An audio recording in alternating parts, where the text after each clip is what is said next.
కింద కానీ టూరిజం కింద కానీ మనకి డబ్బులు వస్తాయి. ఫెసిలిటీస్ లేవు. శ్రీశైలం జలాశయానికి భారీగా వరద ప్రవాహం వచ్చి చేరుతోంది.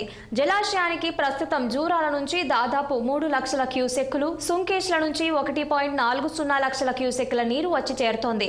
ప్రాజెక్ట్ ఇన్ఫ్లో 4,41,222 క్యూసెక్కులు కాగా అవుట్ఫ్లో 61,111 క్యూసెక్కులు కొనసాగుతోంది. ప్రాజెక్టు పూర్తి స్థాయి నీటి మట్టం 885 అడుగులు కాగా ప్రస్తుత నీటి మట్టం 873.40 అడుగులకు చేరుకుంది.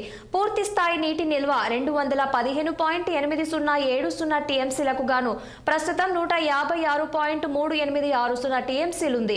కుడి ఎడమ జల విద్యుత్ కేంద్రాల్లో విద్యుత్ ఉత్పత్తి కొనసాగుతోంది.